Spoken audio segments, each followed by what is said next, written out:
चाहे कितना ही अभागा मनुष्य हो, सुबह 3 से 6 उठकर ब्रह्म मुहूर्त में कर दो यह काम। जो चाहोगे वह मिलेगा।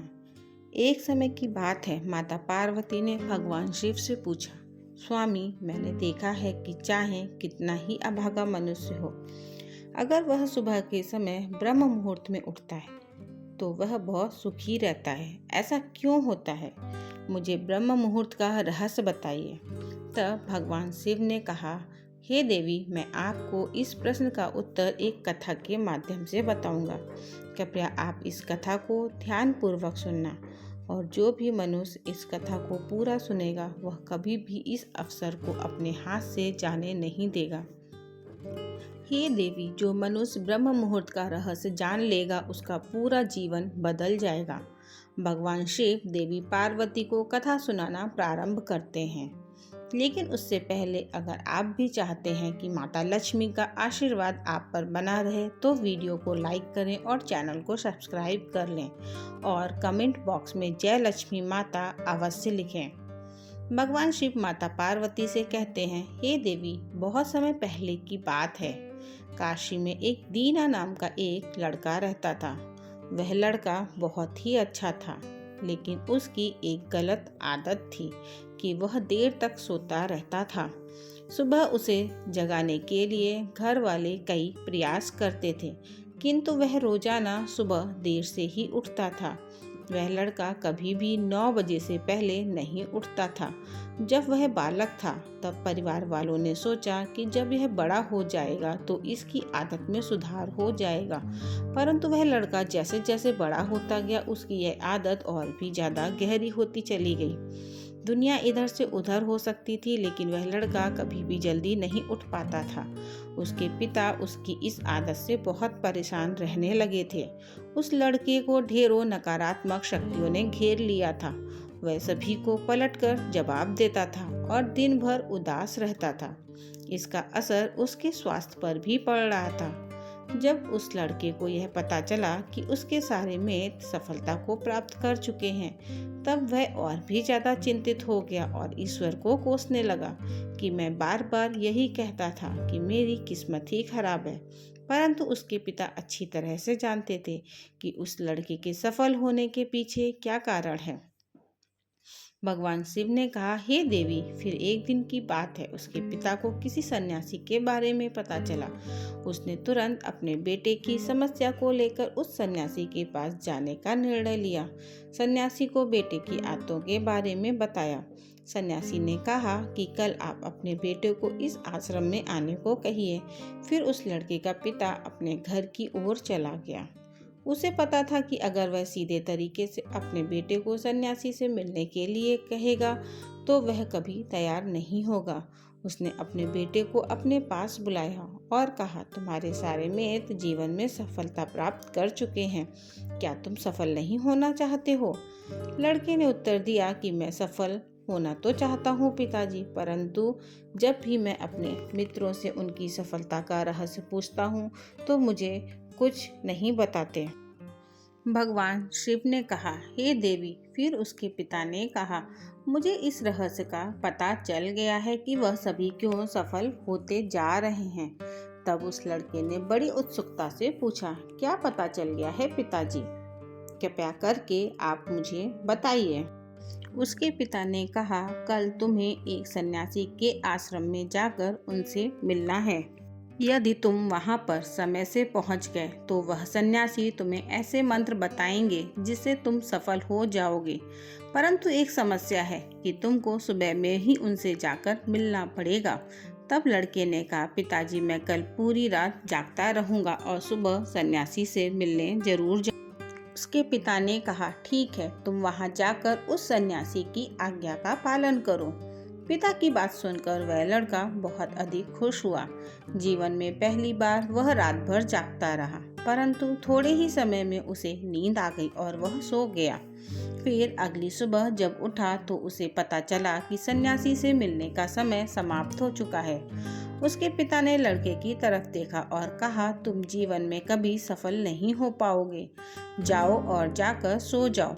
पिता की यह बात सुनकर उस लड़के को बहुत दुख हुआ। उसने मन में स्वयं को चुनौती दी कि वो कल सुबह वह सन्यासी से मिलने अवश्य जाएगा। उसने अपने पैर में एक छोटा सा घाव बना लिया, जिससे दर्द के कारण उसे रात भर नींद नहीं आई। भगवान शिव ने कहा, हे देवी, यह ऐसा पहला अवसर था जब उसने अपने जीवन में पहली बार सूर्योदय देखा था। वह तुरंत तैयार होकर सन्यासी से मिलने के लिए चला गया। आज उसका अनुभव कुछ अलग ही था। वह बहुत शांत महसूस कर रहा था। चलते चलते वह लड़का जैसे ही सन्यासी के आश्रम में पहुंचा तो वहां पर उसने देखा कि सन्यासी और उसके सभी शिष्य ध्यान लगाकर बैठे हुए थे। भगवान शिव ने कहा, हे देवी। फिर जब ध्यान का समय समाप्त हुआ तब लड़का उस सन्यासी के पास पहुंचा और उन्हें प्रणाम करते हुए बोला कि आपके पास कोई ऐसा मंत्र जिससे मैं सफल हो सकता हूँ? कृपया करके मुझे वह मंत्र बताइए। मैं भी अपने मित्रों के समान सफल होना चाहता हूँ और अच्छा जीवन जीना चाहता हूँ। भगवान शिव ने कहा, हे देवी। फिर सन्यासी मुस्कुराए और बोले, अच्छा, तो तुम वही बालक हो। तुम्हारे पिताजी मुझसे मिलने आए थे और उन्होंने तुम्हारे विषय में मुझे सब कुछ बता दिया है। मैं तुम्हें वह मंत्र अवश्य बता देता, परंतु अब लड़के ने जैसे ही परंतु शब्द सुना वह तो घबरा गया। उसने पूछा, परंतु क्या गुरुदेव? तब सन्यासी बोला, मैं तुम्हें वह मंत्र बताऊंगा, परंतु अगले 21 दिनों तक तुम्हें मेरी आज्ञा माननी होगी। मैं तुम्हें वह मंत्र 21 दिनों के बाद बताऊंगा। जब तक मैं तुमसे जो भी कार्य कहूंगा वह करना होगा। यदि तुम असफल हुए या कार्य के बीच में तुम्हारा संकल्प टूट गया तो उस मंत्र का असर नहीं होगा। तब दृढ़ निश्चय के साथ उस लड़के ने कहा, आप मुझे अपनी सारी आज्ञा स्वीकार है। मैं अगले 21 दिनों तक आपका दास हूँ। आप जो भी कहेंगे मैं वही कार्य करूँगा। मुझे केवल और केवल उस मंत्र के बारे में जानना है। भगवान शिव ने कहा, हे देवी। फिर सन्यासी ने उस लड़के से कहा, ठीक है, कल से तुम्हारा कार्य शुरू होगा। तुम इसी आश्रम में निवास करोगे। वह लड़का आश्रम में निवास करने के लिए तैयार हो गया। सन्यासी ने कहा, यहाँ रहते हुए तुम्हें ब्रह्म मुहूर्त में उठना होगा और दूसरे शिष्यों की तरह ध्यान और तप करना होगा। साथ ही आश्रम के कार्यों में भी सहायता करनी होगी। ध्यान रहे, यह संकल्प टूटना नहीं चाहिए। भगवान शिव ने कहा, हे देवी। अब वह लड़का सन्यासी की बात से सहमत हो गया और अगले दिन से उसके कार्य के दिन की शुरुआत थी। इस बार उसने दृढ़ निश्चय किया, परंतु 1 सप्ताह बीतने के पश्चात ही उसका संकल्प टूट गया और वह 8वें दिन देर से सोकर उठा। जब वह नींद से जागा तो उसने कहा, मुझसे कितनी बड़ी भूल हो गई है। वह रोते हुए सन्यासी के पास पहुंचा और कहने लगा कि गुरुदेव, मेरा संकल्प टूट गया है। मैं जीवन में कभी सफल नहीं हो पाऊंगा। सन्यासी ने उसे समझाते हुए कहा, एक बार फिर से शुरुआत करो, फिर से संकल्प करो। फिर लड़के ने सन्यासी से पूछा, सुबह उठना इतना आवश्यक क्यों होता है और यहाँ पर सभी लोग इतनी जल्दी क्यों उठ जाते हैं? भगवान शिव ने कहा, हे देवी। तब सन्यासी ने लड़के को समझाते हुए कहा, सुबह यानी ब्रह्म मुहूर्त में उठने के पीछे बहुत बड़ा विज्ञान छुपा हुआ है। लड़के ने कहा, कृपया मुझे वह विज्ञान बताने की कृपा करें। तब सन्यासी ने कहा, रात्रि को 4 पहर में बांटा गया है। पहले रुद्रकाल, जिसका समय शाम 6 बजे से लेकर रात 9 बजे तक होता है। दूसरा राक्षस काल, जिसका समय रात 9 बजे से 12 बजे तक होता है। तीसरा गंधर्व काल, जिसका समय 12 बजे से 3 बजे तक होता है। और सबसे अंत में जो पहर आता है उसे मनोहर काल कहते हैं। इस समय को ब्रह्म मुहूर्त या अमृत बेला के नाम से भी जाना जाता है। इसका समय ही 3 बजे से सुबह 6 बजे तक होता है। यह वह समय होता है जब पूरे संसार की नकारात्मक शक्तियाँ निष्क्रिय अवस्था में होती हैं और सकारात्मक शक्तियाँ सक्रिय होती हैं। ब्रह्म मुहूर्त अथवा देव मुहूर्त। ब्रह्म मुहूर्त का अर्थ देवताओं का समय होता है। भगवान शिव ने कहा, हे देवी, वह सन्यासी आगे कहता है, इस समय देवता धरती पर विचरण कर रहे होते हैं और जागृत मनुष्य पर उनका बड़ा ही सकारात्मक प्रभाव पड़ता है। ब्रह्म मुहूर्त ऐसा समय होता है जिसमें मनुष्य का मस्तिष्क बिल्कुल खाली अर्थात शांत होता है, जिसमें किसी प्रकार के कोई विचार नहीं होते हैं और जब इस समय व्यक्ति अपनी पुस्तक खोलकर पाठ का अध्ययन करते हैं तो उन्हें सब कुछ जल्दी जल्दी याद भी होता है और वह लंबे समय तक याद रहता है। यह ऐसा समय है जिसमें हम ज्ञान को समझने का प्रयास करते हैं। इस कारण आश्रम के सभी शिष्य और संसार में बहुत से ज्ञानी लोग ब्रह्म मुहूर्त में उठ जाते हैं। प्राचीन काल में रोशनी का कोई स्रोत न होने के कारण लोग अपने दिन का समापन सूर्यास्त के साथ और आरंभ सूर्योदय के साथ करते थे। यह एक तरीका है जिससे मानव जीवन प्रकृति के साथ तालमेल बनाकर चलता है। आगे भगवान शिव कहते हैं कि हे देवी, फिर उस लड़के ने कहा कि ठीक है, मैं कल से अपना संकल्प फिर से शुरू करूँगा, परंतु बाबा, ब्रह्म मुहूर्त में उठकर मुझे क्या क्या करना चाहिए? तब सन्यासी ने कहा कि ठीक है, मैं तुम्हें बताता हूँ ब्रह्म मुहूर्त में क्या करना चाहिए और कैसे करना चाहिए। सबसे पहले उठकर धरती माता पर पांव रखने से पहले धरती माँ को प्रणाम करना चाहिए और क्षमा मांगनी चाहिए, क्योंकि हम अपना शरीर का भार उन पर रखने जा रहे हैं। अपनी दोनों हथेलियों को देखना चाहिए और ईश्वर को धन्यवाद देना चाहिए कि उन्होंने तुम्हें आज का सूर्योदय देखने का अवसर दिया है। इसके बाद नित्य कर्म और स्नान करने से शरीर की ही नहीं बल्कि मन की शुद्धता भी बढ़ती है। स्नान करने के पश्चात ज्ञान की प्रक्रिया होती है।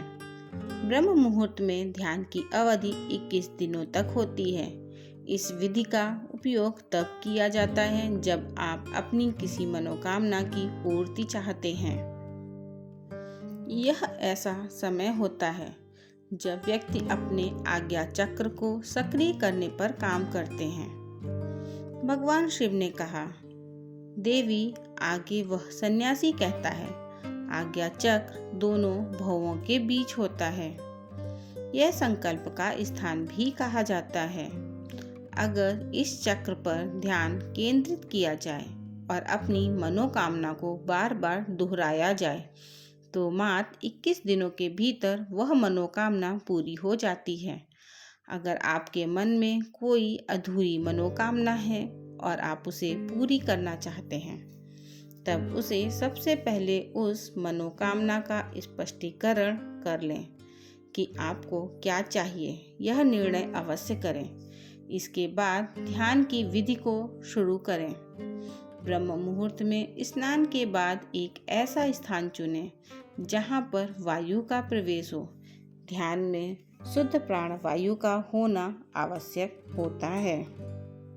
ध्यान की मुद्रा में रीढ़ की हड्डी सीधी होनी चाहिए, साथ ही गर्दन भी सीधी होनी चाहिए। सुखासन की अवस्था में दोनों हाथों को घुटनों पर रखकर आंखें बंद करके बैठ जाएं। हाथों की मुट्ठी को बंद कर लें और 2-3 मिनट तक बिल्कुल शांत हो जाएं। जब आपका शरीर स्थिर हो जाए और श्वास भी शांत हो जाए, तब उसके बाद आपका सारा ध्यान आज्ञा चक्र पर लगे। इस दौरान लंबी गहरी सांस लो और सांस को रोक कर रखें। इस समय आप अपनी इच्छा को मन ही मन दोहराएं और अपने मन से इष्ट देव और देवी देवता और गुरुजनों का चिंतन करें। भगवान शिव ने कहा, हे देवी, उस सन्यासी ने कहा, जब सांस को रोकना कठिन हो जाए तब धीरे धीरे सांस को बाहर की ओर छोड़ो। सांस को नाक से भरें और मुख से बाहर छोड़ें। इस प्रक्रिया को 3 से 4 बार प्रतिदिन दोहराएं। ऐसा प्रतिदिन करने से आपकी जो मनोकामना है वह अवचेतन मन तक अवश्य पहुंच जाएगी और आपकी इच्छा जल्दी पूर्ण हो जाएगी। ऐसा करने से आज्ञा चक्र होता है और हमारी इच्छा को पूरा करता है। सांस को रोक कर रखने के दौरान शरीर में आपातकाल की स्थिति हो जाती है, जिससे कि आप बेकार की बातें सोचने और विचार करने से बचते हैं। ब्रह्म मुहूर्त के समय ईश्वर की विशेष कृपा होती है और कोई भी व्यक्ति अपनी मनोकामना को इस दिन इस समय दोहराता है तो उसकी इच्छा जल्द से जल्द पूरी हो जाती है। भगवान शिव ने कहा, हे देवी, इस प्रकार सन्यासी ने उस लड़के को ब्रह्म मुहूर्त का महत्व बताया। अगले 21 दिनों तक उस लड़के ने बड़े ही मन व आस्था के साथ इस प्रक्रिया को अपनाया।